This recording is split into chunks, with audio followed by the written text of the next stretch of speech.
નમસ્કાર દર્શક મિત્રો, આજે માઠા સમાચાર છે. આજે સ્વર સમ્રાજ્ઞી આશા ભોસલે એમણે બ્રીચ કેન્ડી હોસ્પિટલમાં એટલે કે મુંબઈમાં છેલ્લા શ્વાસ લીધા 92 વર્ષની વયે. અને આપણે એમને વિનમ્ર શ્રદ્ધાંજલિ અર્પણ કરીએ છીએ. અને આપણી સાથે એમના વિશે વાત કરવા માટે, એમના જીવન અને કવન વિશે વાત કરવા માટે જાણીતા આપણા ફિલ્મ અને સંગીતની બાબતમાં પણ જે સમીક્ષક છે એવા અભિજીત વ્યાસ જોડાયા છે. અભિજીતભાઈ, આપનું સીધું ને સટમાં સ્વાગત છે. અને આજે આશા ભોસલે એટલે આમ તો આપણે ગુજરાતીઓ ના ભાણીબેન થાય એમનું નિધન થયું છે. અને એમની બહુમુખી પ્રતિભા એ આપણે છે ને ભારતને અને દુનિયાને અને સ્વરની દુનિયાને એ ખૂબ મોટી ખોટ પડી છે એવું તો જરૂર કહેવું જોઈએ. અને માત્ર આપણા ભારતીય સંગીતમાં જ નહીં, પણ હું તો એમને પોપ સંગીત, અંગ્રેજીમાં પણ એમને છે ને જે રીતે એમણે અંગ્રેજી ફિલ્મો જોઈને પણ એમણે છે ને પોતાની બેન એ લતા મંગેશકર એ જ્યાં સુધી એમ કે એમની લઢણમાં જ હું ગાઈશ ત્યાં સુધી મારો વારો નહીં આવે, એટલે એમણે છે ને વિશ્વના બીજા સંગીતનો અભ્યાસ કર્યો, અંગ્રેજી ફિલ્મોમાં કઈ રીતે ગીતો ગાય છે એનો અભ્યાસ કર્યો. અને એમણે પોતાનું આગવું સ્થાન એ સ્થાપિત કર્યું, ફિલ્મોમાં જ નહીં પરંતુ માણસાઈમાં પણ. અને બીજી રીતે પણ કહીએ તો એ યુવા પેઢી સાથે પણ એમણે છે ને એક અનુબંધ સ્થાપિત કર્યો એમ કહી શકાય. તો આજે આપને અમે એટલા માટે જ નિમંત્રણ આપ્યું અને આપ અમારી સાથે જોડાયા એ બદલ આપનો શરૂઆતમાં જ હું આભાર માની લઉં છું. અને આપ આશા ભોસલે વિશે જરા માંડીને વાત કરો, જેથી આપણા દર્શકોને પણ એમના જીવન અને એમના ગીતો, સંગીત, એમના જરા નોખા વ્યક્તિત્વ એની આપ વાત કરી શકો. અભિજીતભાઈ. નમસ્કાર રવિભાઈ અને દર્શકો.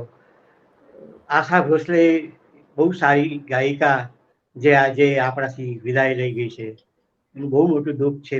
વ્યક્તિગત દુઃખ તો છે જ, પણ આપણા ફિલ્મ જગતને, પાર્શ્વ સંગીત જગતને, સંગીતના જગતને બહુ મોટી ખોટ પડી છે. આમ તો છેલ્લા થોડાક વર્ષથી એ નિષ્ક્રિય હતા ઉંમરને કારણે, પણ એમણે જે પ્રદાન આપ્યું છે ભારતીય સિનેમાની અંદર, સંગીતની અંદર, એ અવિસ્મરણીય છે. ઇતિહાસમાં એ સુવર્ણ અક્ષરે લખાયેલા છે. સિનેમાની શરૂઆત થઈ અને જે પ્લેબેક સિંગિંગનો દોર આવ્યો ત્યારે હજી પેલા સુરૈયા, પેલી બેગમ, પેલી શમશાદ બેગમ, એવા બધી ગાયિકાઓ ગાતી હતી ને લતા મંગેશકરની એન્ટ્રી થઈ. અને લતા મંગેશકરે જ્યારે ગાવાનું શરૂ કર્યું ત્યારે ઘણા બધાને શંકા હતી કે આ અત્યંત તીણા અવાજની છોકરી આ કેટલું ચાલશે, પણ પછી લતાનો પગ એકદમ જામ્યો અને ખૂબ સારી રીતે એણે પ્રદાન આપ્યું. અને એવા સમયે લતાની જ બેન એવી આશા ભોસલે, બંનેના અવાજમાં ઘણો તફાવત છે, આ એક ખાસ માર્ક કરવા જેવી વાત છે. એનું પણ એની પાછળ આગમન થયું સિનેમાના જગતમાં અને એમણે પણ પ્રદાન આપવું શરૂ કર્યું. અને અનિલ વિશ્વાસે, હું ન ભૂલતો હું તો એવા શબ્દો વાપરેલા કે લતા એ સંગીતનો આત્મા છે, તો આશા એ સંગીતનું શરીર છે. આ ભોસલે સંગીતના શરીરની સાથે જે રીતે પ્રદાન કરે છે એ અવિસ્મરણીય છે. એટલા બધા ગીતો સરસ ગાયા છે એમણે, પણ એની શૈલી આખી જુદી છે. તમે જુઓ, ગઝલ ગાયકી જે છે એ આપણે ત્યાં બેગમ અખ્તરની ગઝલ ગાયકી ખાસી નોંધપાત્ર છે. એ પછી સિનેમાના જગતની અંદર ગઝલ ગાયકી આવી, ગઝલની રજૂઆત થઈ. તો હું એક ઉદાહરણ દઈશ કે લતાજીએ પણ એક ગાલિબની ગઝલનું આલ્બમ કરેલું છે, હૃદયનાથ મંગેશકરે કમ્પોઝ કરેલું, પણ એની ક્યાંય નોંધ નથી લેવાતી અને એ કંઈ ખાસ સક્સેસ પણ ન થયો. તેની સામે આશા ભોસલેએ જે ગઝલો રજૂ કરી છે ગાઈને, એ ખૂબ જ પ્રભાવક રહી છે. એક જ ફિલ્મનું ઉદાહરણ લઉં તો ઉમરાવ જાન. ઉમરાવ જાનમાં ખૈયામે જ્યારે સંગીત કમ્પોઝ કર્યું ત્યારે એની ફક્ત અને ફક્ત આશા ભોસલે જ યાદ આવી.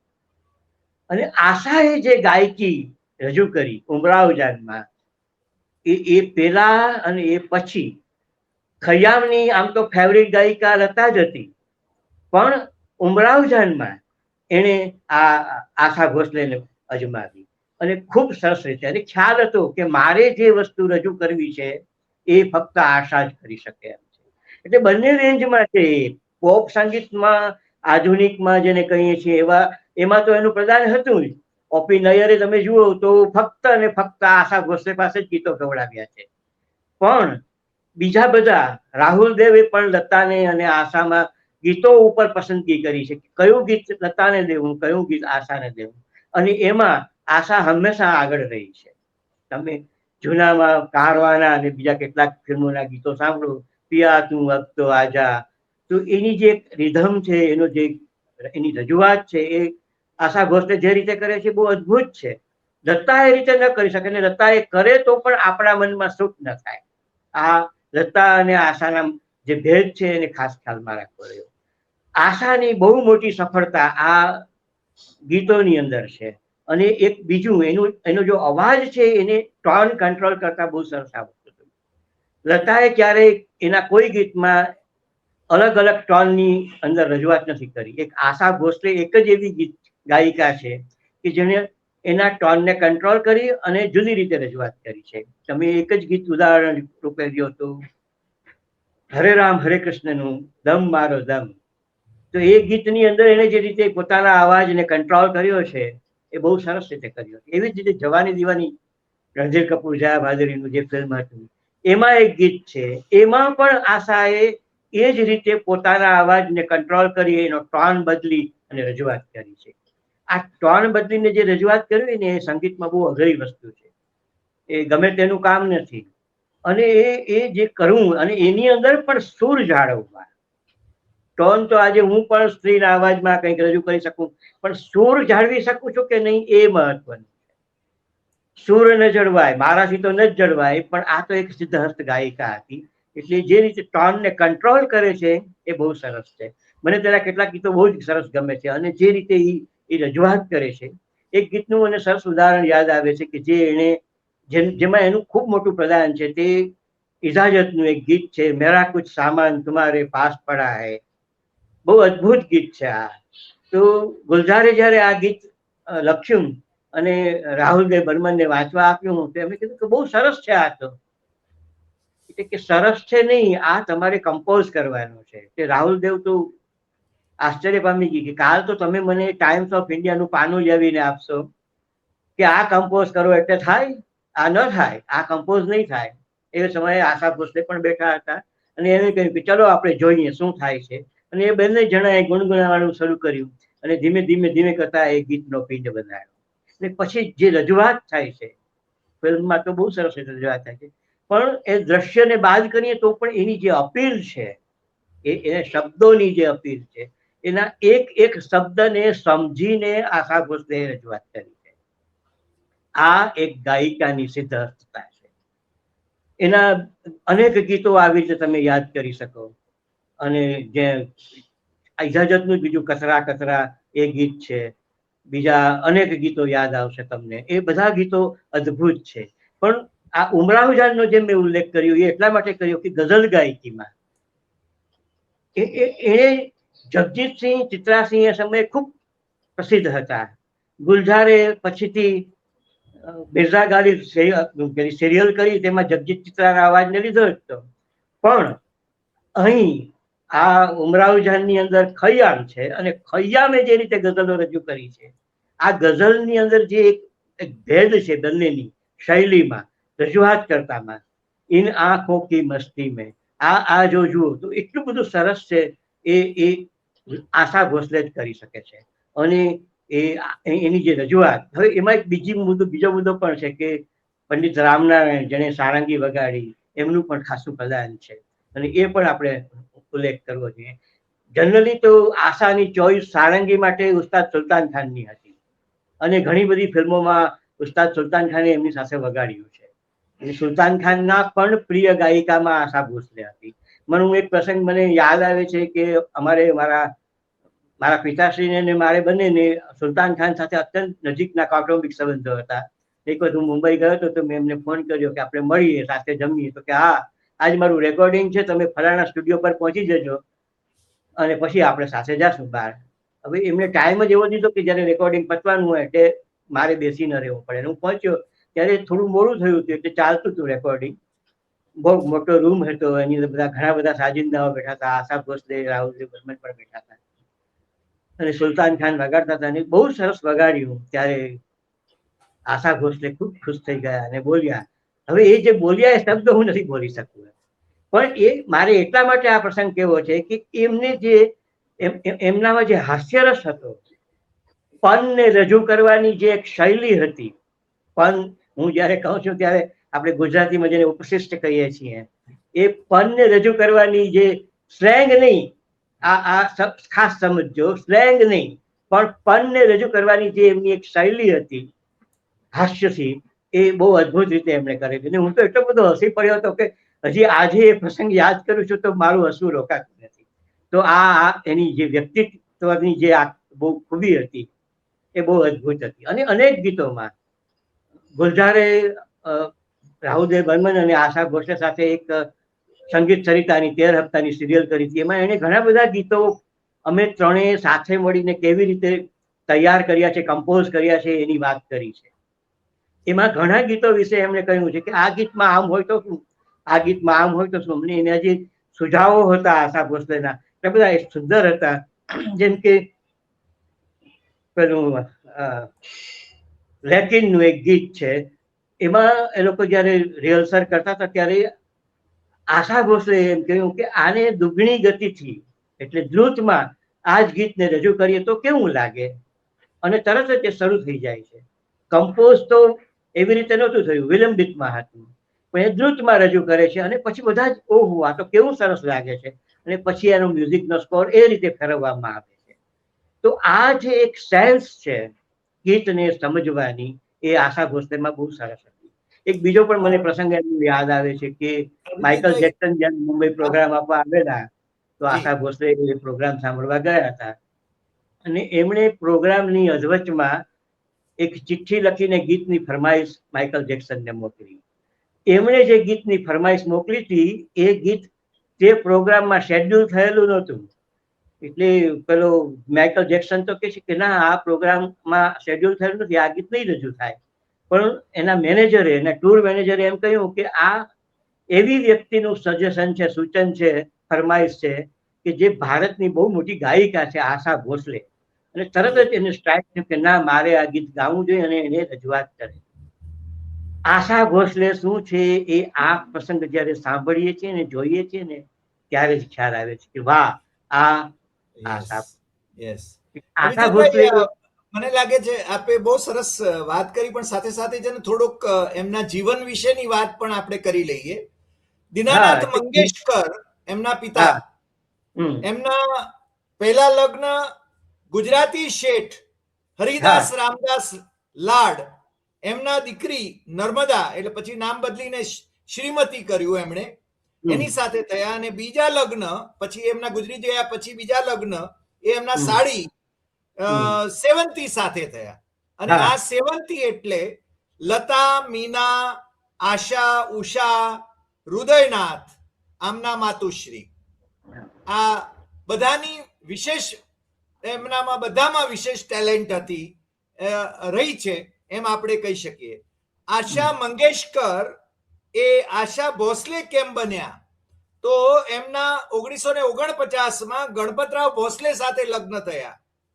અને ગણપતરાવ ભોસલે એમને આનંદ ભોસલે, એક એમનો બંનેના એક દીકરો આનંદ ભોસલે અને 2 દીકરીઓ વર્ષા ભોસલે સહિત 1966માં ગણપતરાવનું મૃત્યુ થાય છે. અને પછીથી બીજા લગ્ન એમના આરડી બર્મન સાથે 1980માં થાય છે. અને આરડીનું નિધન પણ 1994માં થાય છે.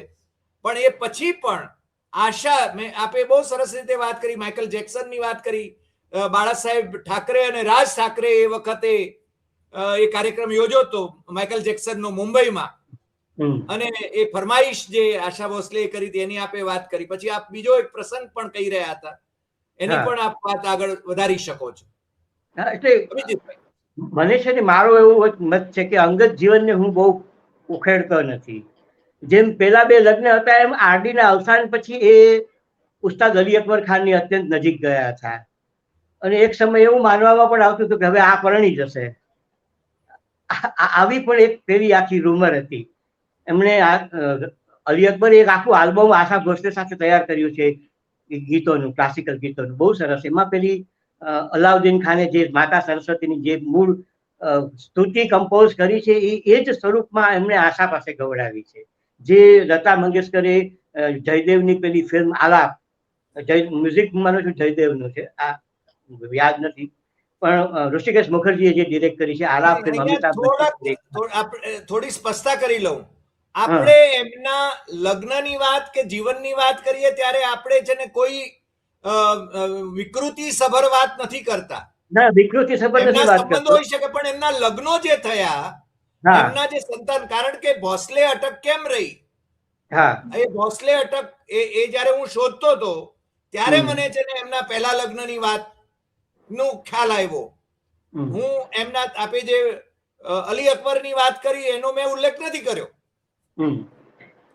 આપણે એટલે પેલા લગ્ન જે થયા ત્યારે કુટુંબમાં બહુ જ વિરોધ થયો હતો, અને ઘણાને ગમ્યું નહોતું આશા ભોસલે જે રીતે લગ્ન કરે છે તે રીતે. એમની બીજી બહેનોએ લગ્ન નથી કર્યા, તમે જુઓ. લતાએ તો, અને એ કહું છું ને એ બધી અંગત બાબતો લતાની પણ ઘણી છે. મારે એ બધા સંબંધો બહુ જાણીતા છે. હા, એને પેલી ચિતલકર રામચંદ્ર, શ્રી રામચંદ્ર જે એની આત્મકથા લખી છે સારે ગમ, એની અંદર આવું બધું ઘણું લખ્યું છે, અને એ પુસ્તક તો અત્યારે અવેલેબલ પણ નથી, અને જેને કહેવાય ને કે બધું ડિસ્ટ્રોય કરી નાખ્યું છે ઘણા લોકોએ. ક્યાંક ક્યાંક એની ઝેરોક્ષ નકલ મળી આવે છે, પણ એટલે આવું બધું તો ઘણું વાંચવા મળે છે. પણ મને એવા બધામાં કરતા એ મ્યુઝિકની અંદર જે પ્રદાન કરે છે, એટલે મેં અલી અકબરને પણ અહીંયા એ જ રીતે સંદર્ભમાં લીધા છે કે એને જે આલ્બમ તૈયાર કર્યું સંગીતનું, જેમાં એને અલાઉદ્દીન ખાને જે મૂળ રચનાઓ રચી હતી એ રચનાઓને ફરીથી કમ્પોઝ કરી અને આશા પાસે ગવડાવી. એને બીજા કોઈ ગાયકને પસંદ નથી કર્યો, આશાને જ પસંદ કરી છે અને આશા પાસે ગવડાવી છે. ગીતો બધા બહુ સરસ છે. એટલે એની જે રેન્જ છે, એટલા માટે આ છે ને આશા ભોસલેના દીકરા આનંદની તસવીર છે, અને આ એમની પુત્રવધુ છે જે સ્ક્રીન ઉપર દેખાય છે. હા હા, અને આનંદ છે એ બિલ્ડર છે પુણેમાં. એટલે આ તો જસ્ટ કારણ કે એમને અંતિમ અગ્નિ સંસ્કાર આપવાની જવાબદારી આનંદને શિરે છે. હા હા, જી. તો સુદેશ ભોસલે પણ એમનો પુત્ર ને, સુદેશ ભોસલે જે ગાયક છે પેલો, sure I am not sure, પણ હું માનું છું એના ફેમિલીનો છે. ભોસલે પરિવારમાંથી મને લાગે છે એ એમનો દીકરો છે એવું નથી માનતો. હા, મને ખ્યાલ નથી એના વિશે. એક વખત એને એવો આક્ષેપ પણ કરેલો કે મને મારા કુટુંબ તરફથી એક ગાયક તરીકે આગળ આવવા માટે કોઈ પણ જાતનું પ્રોત્સાહન મળ્યું નથી. આવો એમણે એક વખત આક્ષેપ કરેલો. એટલે કહું છું ને, આ બધી બાબતો તો નહીં, પણ એટલે એમનું જે પ્રદાન છે એ જ હું આ વાત કરું છું કે ગાયકી, ગઝલ ગાયકી, કેટલા બધા સરસ ગીતો રજૂ કર્યા. આ જે ગીતનું જે મહત્વ છે, એટલે અનિલ વિશ્વાસે જે કહ્યું કે લતા તો આત્મા છે સંગીતનો, પણ આશા છે એ શરીર છે, અને એને વેસ્ટર્નાઇઝ ગીતો રજૂ કર્યા છે.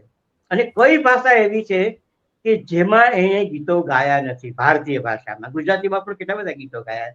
અવિનાશભાઈ એમના પાસે ઘણા ગીતો ગવડાવ્યા છે, અને બહુ સરસ છે. આપણી ગુજરાતી છોકરીઓ, હું તો ઘણી વાર એમ કહું છું કે આજની ભારતીય છોકરીઓ સૂરમાં ગાય છે તેનું કારણ આ મંગેશકર સિસ્ટર્સ છે. બંને, એમાં બંનેનું પ્રદાન છે કે એના ગીતોની નકલ કરીને એ લોકો ગાયક તરીકે આગળ આવ્યા છે. તમે જો રિયાલિટી શોઝની અંદર મોટા ભાગના ગીતો આ બંને ગાયિકાઓના રજૂ થાય છે, એનું જ નકલ કરવામાં આવે છે. એમાંથી જે ઇમ્પ્રોવાઇઝ થાય છે અને જે સારું કરે છે બધા આગળ આવે છે. એટલે નકલમાંથી પણ ખૂબ સારું નીપજી આવે છે. એના અનેક ઉદાહરણો છે. પણ એ જે નકલ થાય છે કોની થાય છે? તો એ આ મંગેશકર સિસ્ટર્સ.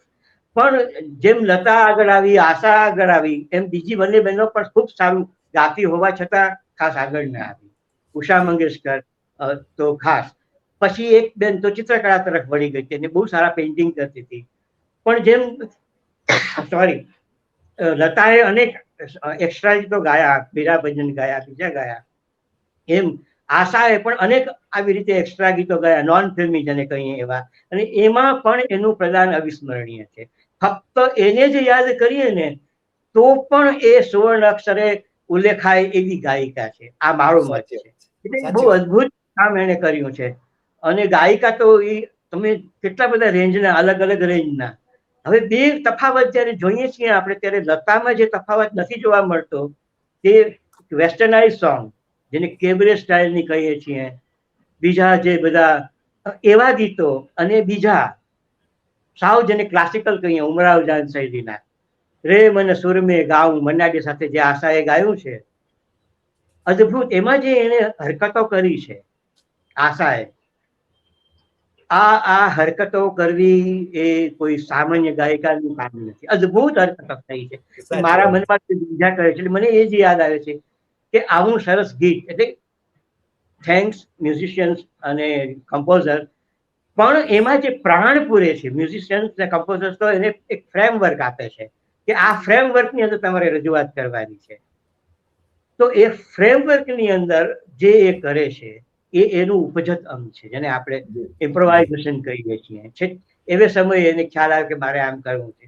એ જે આશા ભોસલે કરતી હતી, અને એ આ ગીત ખાસ રે મન સુર મેં ગાઉં, મન્ના ડેની સાથે છે, અદભુત ગીત છે. અને એ સાંભળ્યા પછી તમે બીજું કઈ ન સાંભળો તો ચાલે, કે તમે એમ કહી શકો કે ના, આ એક ટ્રેન્ડ ક્લાસિકલ સિંગર છે. મને ઘણી વખત પ્રશ્ન આવો થયો છે કે આ બંને બહેનોએ ક્યારેય ક્લાસિકલમાં કેમ રજૂઆત કરી નથી. ખરેખર આ બહુ પ્રશ્ન થયો છે, કારણ કે કર્યું હોત તો ખૂબ સરસ નીકળી આવ્યું હોત, પણ કેમ નથી કરી કહી શકતા નથી. આશા ભોસલે પણ જે ગાય છે. અભિજીતભાઈ, આપણા દર્શકોના લાભાર્થે એમના એક ઇન્ટરવ્યુ, ઇકોનોમિક ટાઈમ્સને આપેલા એક ઇન્ટરવ્યુનો ઉલ્લેખ કરી લઉં. એ અંગ્રેજીમાં જ હું વાંચી જાઉં છું, એક ફકરો છે. I thought to myself, if I will continue to sing in similar voice to Didi, એટલે Lata Mangeshkar, then I will never get work as long as Didi is in the business.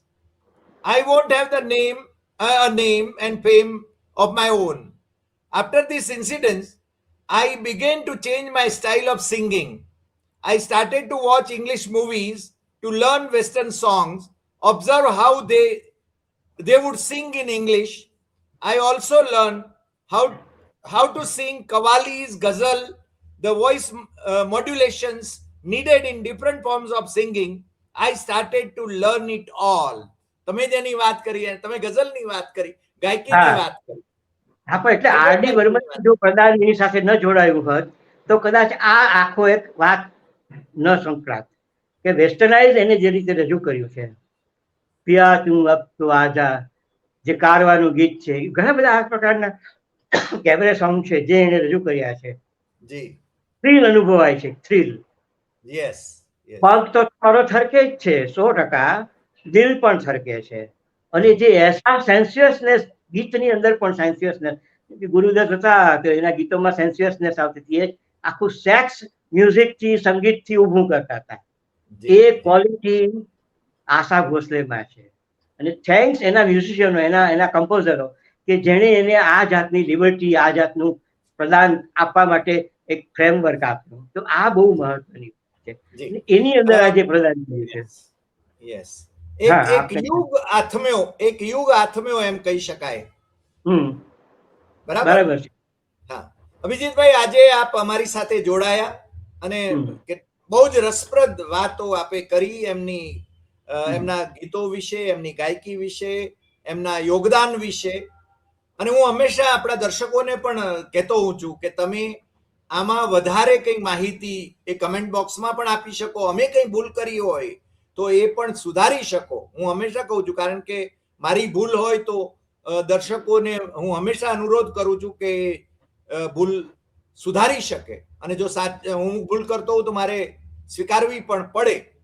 અને દર્શકો આપણને ઘણી વખતે માર્ગદર્શન પણ આપે છે. આપણને નવા નવા વિચારો પણ આપે છે.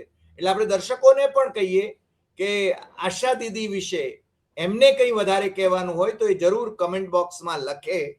અભિજીતભાઈ અને હું બંને જણા કમેન્ટ બોક્સ જરૂર એક જ એક વખત હું પેલું રિયાલિટી શો જોતો તો એમાં આશા ભોસલે આવેલા અને એમાં આરડી બર્મનના બધા ગીતો રજૂ થતા હતા અને જે મ્યુઝિશિયન્સ હતા, જે ઓર્કેસ્ટ્રાની અંદર બેઠા હતા, એમાંના મોટા ભાગના કલાકારોએ આરડી બર્મન સાથે પ્રદાન કરેલું, એના સાથે કામ કર્યું, એવા જ ગીતો હતા.